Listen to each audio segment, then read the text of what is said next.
নমস্কার, আমি গোপা গঙ্গোপাধ্যায়। আমি আমার চ্যানেলে আজকে আবার একটু নতুন কিছু বলতে বসেছি। এই বিষয়টা হলো বিয়ে, বিবাহ এবং বিবাহ পরবর্তী বর্তমানে যা চলছে। আসলে বর্তমানে আমাদের পরের জেনারেশনে খুব অসহিষ্ণুতা, যার ফলে আমাদের আমাদের জেনারেশনটা যখন ছিল তখন বিয়ে, ডিভোর্স, বিয়ে মানে 7 জন্মের অঙ্গীকার, তার সঙ্গে ডিভোর্সের কথা, বড় অত্যাচারী হলেও ডিভোর্সের কথাটা ভাবা হতো না। তারপরে আমাদের জেনারেশনে এলো যারা, যে মেয়েরা আর পারছে না অ্যাডজাস্ট করতে, তাদের অনিবার্য হয়ে পড়ে ডিভোর্স। এক্ষেত্রে ডিভোর্সকে আমরা খুব সন্তোষজনক বলেই মনে করি, যে একসঙ্গে থাকতে না পারলে অবশ্যই তারা বিচ্ছিন্ন হবেন। এটা শিক্ষারই আধুনিকরণ। একসঙ্গে মার খেয়ে অসভ্যতা সংসারের মধ্যে হয়ে, মতানৈক্য হয়ে, শিশুর সামনে মা হেনস্থা হচ্ছে, কখনো বা বাবা হেনস্থা হচ্ছে, এইভাবে একটা সংসার চলার থেকে দুজনে সেপারেট থাকা ভালো, এভাবে আমরা ভাবি। আমাদের শিক্ষিত জেনারেশনও ভাবে। এর মধ্যে অসহিষ্ণুতার জায়গা নেই। যেখানে থাকতে পারা যায় না সেখানে থাকা উচিত না। এটা হলো সুসভ্যতারই লক্ষণ। তা বলে বিয়ে ভাঙাটা কোনো বাণিজ্য হতে পারে না। আজকালকার যে মোটামুটি ডিভোর্স হচ্ছে, বিয়ে হচ্ছে, বিয়ের পরে দুজনকে ভালো লাগছে না। আসল ভালো লাগছে না কেন, অনেক মনস্তাত্ত্বিকরা অনেকভাবে বিশ্লেষণ করেছেন। আমার বিশ্লেষণটা একটু অন্যরকম হতেও পারে। আমার মনে হয় যে বিয়ের পরে বিয়ে যে টিকছে না আজকাল, তার প্রথমত কারণ হলো ছেলে মেয়ে উভয়েরই সহিষ্ণুতার অভাব, এবং বিয়ের আগে তারা এত বেশি দুজনের সঙ্গে ইনভলভ থাকছে, বিয়ের পরটা হয়ে উঠছে চার্মলেস, একঘেয়েমিতে ভুগছে তারা। আবার কিছু বিয়ে হচ্ছে একেবারে ইকোনমিক্যালি বিয়ে, সেটা বিয়ে করলাম, ভালো লাগছে, না লাগলে ছেড়ে বেরিয়ে আসবো, এই ডিসিশনটা বিয়ের আগেই নেওয়া আছে এবং বিয়ের পরে সেটা ইমপ্লিমেন্ট হচ্ছে। এটা বাণিজ্যিক বিয়ে। কতগুলো পরপর আমার চোখের সামনে ঘটনা আসছে, যে সমস্ত ক্ষেত্রে মেয়েরা ডিভোর্স চাইতেই পারেন, তাদের সংসারে অসুবিধা হলে তারা ডিভোর্স অবশ্যই চাইবেন, থাকতে না পারলে। এটা স্বামীদের ক্ষেত্রেও তারা চাইতে পারেন। স্ত্রীকে ভালো লাগছে না, ভালোবাসতে পারছে না, এই অবস্থায় ভাঙা ভাঙা সংসার থাকার থেকে নিজেদের মতো সেপারেট থাকাটা অনেক ভালো। কিন্তু দেখবেন এর মধ্যে বাণিজ্যটা কিনে ফেলবেন না। ডিভোর্স করতে গিয়ে যে স্বামীর 40,000 টাকা আয় নেই, মেয়েরা যখন ডিভোর্সে খোরপোশ হিসেবে 40,000 টাকা দাবি করছে,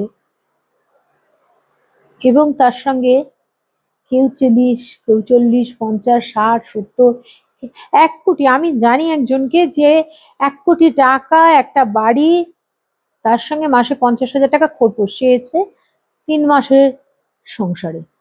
আচ্ছা, 3 মাসের একটা সম্বন্ধ দেখে বিয়ে, তার মধ্যে ভালো বাসা তো তৈরি হওয়ার প্রশ্নই ওঠে না, ভালো লাগাটাও খুব গভীরভাবে প্রতিভাত হওয়ারও তো প্রশ্ন নেই।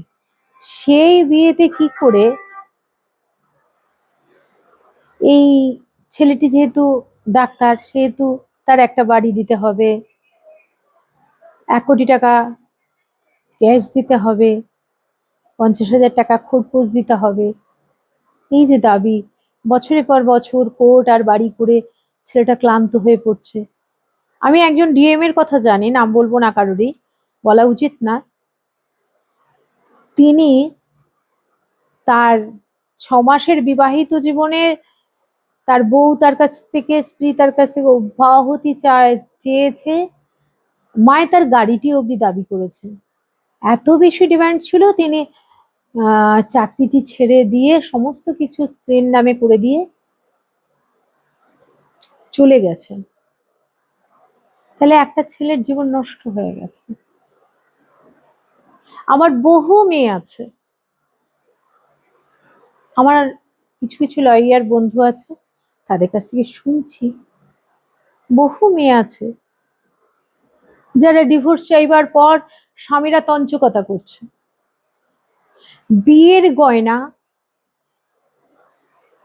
বিয়ের 3 বছর বাদে বউ যখন ভয়ঙ্কর অত্যাচার সহ্য করতে পারেনি, তখন সে পালিয়ে এসেছে বাপের বাড়িতে, তারপর ডিভোর্স চেয়েছে। স্বামী বলেছে বিয়ের গয়নার রিসিট দিতে, সব নাকি নকল গয়না পরিয়ে মেয়ের বাবা পাঠিয়েছে।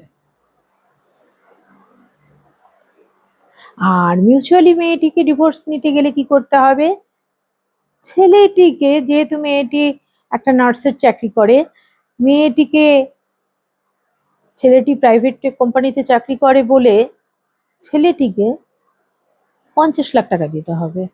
আর মেয়েটির বাবা তো গয়নাগাটি কিছু দেয়নি, আর আদার্স কিছু দেয়নি, তার সব রসিদ প্রডিউস করতে পারেনি বলে সবই অস্বীকার করেছে। তাহলে এটা বাণিজ্যিক বিয়ে ভাঙার ব্যাপার। তার মানে বিয়েটা করছি আসলে আমি এমন ভাবেই যাতে বাণিজ্য হচ্ছে। একটা মেয়ে বিয়ে ভেঙে যখন আমার অত্যাচারে মেয়েটা পালিয়ে যেতে চাইবে, তখন তার কাছে লামসাম অ্যামাউন্ট তার বাবার কাছ থেকে চেয়ে নিয়ে আমি একটা নিগোসিয়েট বিয়ে ভাঙার পদ্ধতিতে যাব, লাভজনক। তারপর আবার একটি বিয়ে, সেখানে টিকতে পারলো কি পারলো না পরের আবার ইতিহাস। দুপাক্ষিক ভাবেই এই একটা বাণিজ্যিক ডিভোর্স চলছে আমাদের সমাজে, এটা কিন্তু বন্ধ হওয়া উচিত। বিবাহ বিচ্ছিন্ন হয়ে যাওয়াটা খুব মর্মান্তিক ব্যাপার, কষ্টের ব্যাপার। যেভাবেই যে কারণেই বিবাহ বিচ্ছিন্ন হোক না কেন, দুটো পরিবারের মধ্যে তো বিয়ে হয়, দুটো পরিবারের থেকে যখন দুটো মানুষ আবার আলাদা হয়ে যায়, বিবাহ সূত্রে দুটো পরিবার এক জায়গায় আসে, বিবাহ সূত্রে আলাদা হয়ে যাচ্ছে, তখন সেই বেদনাদায়ক জায়গাটা বেদনার মধ্যে দিয়ে, বন্ধুত্বের মধ্যে দিয়েই শেষ হওয়াটা উচিত, বাণিজ্যের মধ্যে দিয়ে নয়। সামাজিক এই দিকগুলো সম্বন্ধে আমাদের গার্জিয়ানদের এবং ছেলে মেয়ে উভয় পক্ষেরই খুব সজাগ হওয়া উচিত। আমরা লোভী মনকে যত বেশি প্রশ্রয় দেব, লোভী মন ততই বেশি প্রশ্রয় পাবে। আসুন না, সব কাজটা আমরা সুন্দরভাবে করি, কোনো কিছুতে খারাপ তকমা যাতে না পড়ে। নমস্কার, ভালো